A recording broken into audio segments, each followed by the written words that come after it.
Hello friends, this is lecture number 20 and we are discussing some important questions for your NHPC Senior Accountant Exam 2025. Now let's begin the video. Friends, the first question is which of the following industries would be most likely to use job costing? Option A, oil refinery.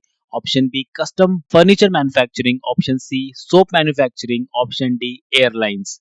So friends, think for a while what should be the correct answer.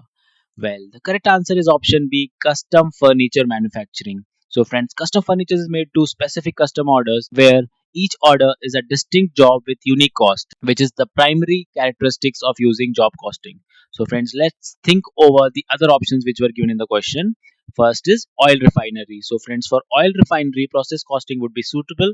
For soap manufacturing, batch costing, while an airlines, which is a service based industry, operating costing would be the most suitable method of costing. Moving on. Friends, before moving on to the next question, I would like to inform at Finance MCQ, we are offering NHPC Senior Accountant Exam course. The course covers the entire technical syllabus, that is 140 marks out of 200 marks. An entire course is having subject-wise, topic-wise MCQs, including past exams questions from other PSUs of similar nature. And this course also include NHPC previous year exam papers, which will be helpful for your exam preparation. So do avail this opportunity. Visit Finance MCQ website, take a demo of NHPC course and start your preparation. Further friend, you can use coupon code NHSA100 to get flat 100 rupees off on the course price. So now let's move to the next question. Friends, next question. In process costing, the cost of normal loss is option A, charged to the profit and loss account. Option B, absorbed by the good units produced. Option C, treated as deferred revenue expenditure. Option D, ignored completely. So, what should be the correct answer here, friends? So that will be option B, absorbed by good units produced. So friends, the cost of normal expected spoilage is considered a part of the cost of production and is spread over the good units that passed the inspection point. Moving on. Friends, next question. Operating costing is suitable for option A, toy manufacturers. Option B, hospitals. Option C, bridge construction companies. Option D, pharmaceutical companies. So friends, as we have discussed previously, that operating costing is suitable for service based industries. So friends, think over the question which of the following option is related to a service based industry. Well, the correct answer is option B, hospitals. So friends, hospital provides services and operating costing is used to find the cost of these services. For example, cost per patient day. While for the other options, for toy manufacturers, batch costing would be suitable. For bridge construction companies, contract costing, and for pharmaceutical companies, again, batch costing would be a suitable method of costing. Moving on. Friends, in contract costing, profits on an incomplete contract where the work certified is 40% of the contract price is generally recognized as option A, no profit is recognized. Option B, one third into notional profit into cash received divided by work certified. Option C says two-thirds into notional profit into cash received divided by work certified. And last option, estimated total profit into work certified divided by contract price. So friends, pause the video. Let me know the correct answer in the comment box. So friends, this is a case where work in progress certified is one fourth or more, but it is less than half of the contract price. So in this case, one third of the profit will be transferred to P&L account. So the correct answer is option B. So friends, this formula is traditionally used for contracts that are between 25% and 50% complete. Moving on, friends, which of the following is a key feature of activity based costing? So option A, it is simpler and less expensive to implement than traditional costing. Option B, it allocates overheads based on a single volume based measure like direct labor hours. Option C, it focuses on activities as a fundamental cost objects. Option D, it is primarily used for external financial reporting. So friends, activity based costing we have covered multiple times. You should know the correct answer by now. It is option C, that says it focuses on activities as the fundamental cost objects. So friends, ABC identifies the activities that cause cost and allocates overheads based on the consumption of those activities. Moving on. Friends, next question. The primary difference between marginal costing and absorption costing relates to the treatment of option A, direct material. Option B, variable overheads. Option C, fixed overheads. Option D, direct labor. So friends, what should be the correct answer here? Well, this should be option C, fixed overheads. So friends, absorption costing treats fixed manufacturing overheads as a production cost, while marginal costing is treated as a period cost.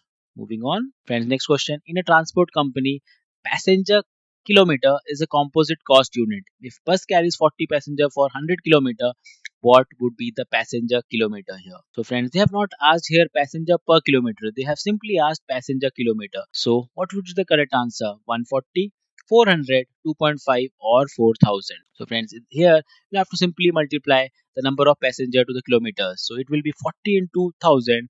The answer will be 4000 passenger kilometers. Moving on. Friends, next question.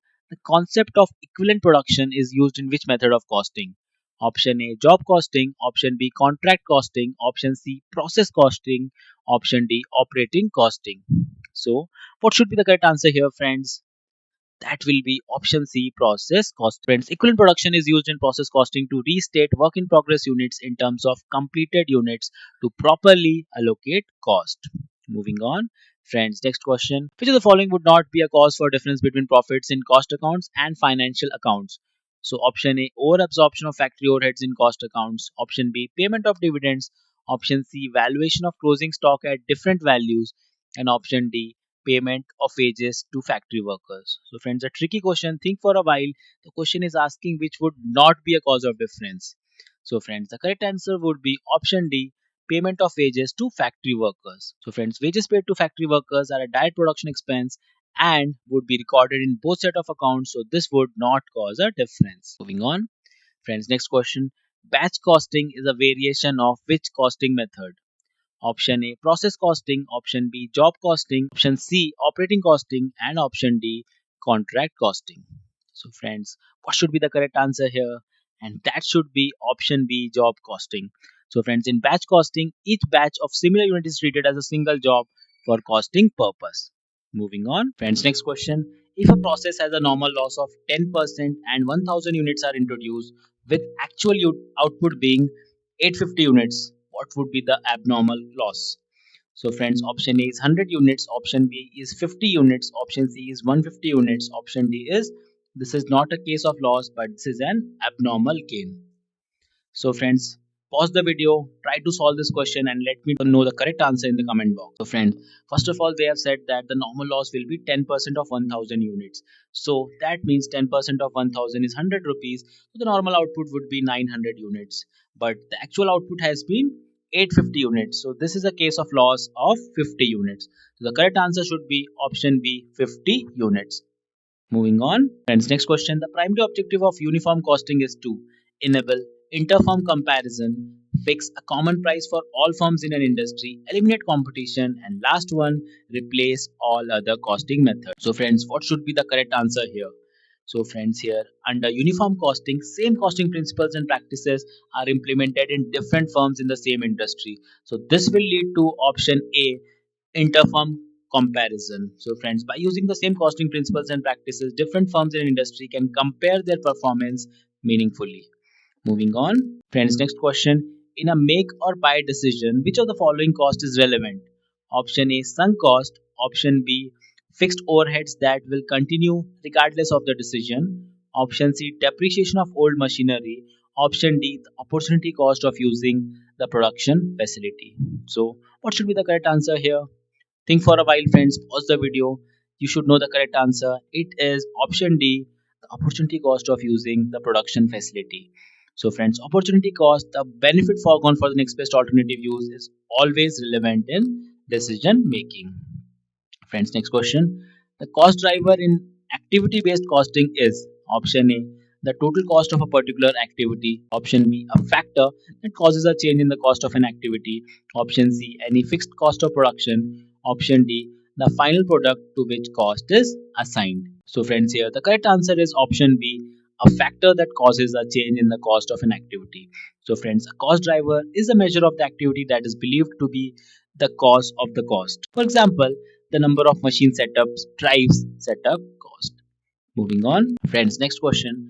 The formula of EBQ, that is economic batch quantity, is derived from the formula for option A, BEP, break even point, EOQ, economic order quantity, option C, MOS, that is margin of safety, and last option, PE ratio, that is price earning ratio. So, quite a logical one, friends, here. The correct option here is option B, economic order quantity. So friends, the main difference between EOQ and EPQ is that EOQ is used when we are making an external purchases, basically to determine an ideal order size, while economic batch quantity or the EBQ is used to determine most efficient batch size for internal production. Moving on, friends, next question. If the selling price per unit is 20, variable cost is 12, and fixed cost are rupees 40,000, the break even point in units is option A 2000 units, option B 333 units, option C 5000 units, option D 8000 units. So, friends, what is the formula for calculating break even point in units?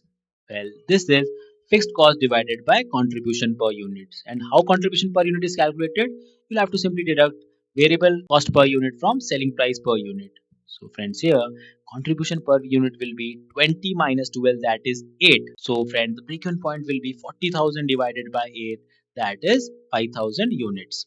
So the correct option is option C. Next question, friends. Which of the following describes retention money in contract costing? Option A, the total profit retained by the contractor. Option B, a portion of the value of work certified withheld by the contractee as security. Option C, an advance payment made by the contractee to the contractor. Option D, the cost of materials retained at the contract site. So friends, here we are discussing retention money.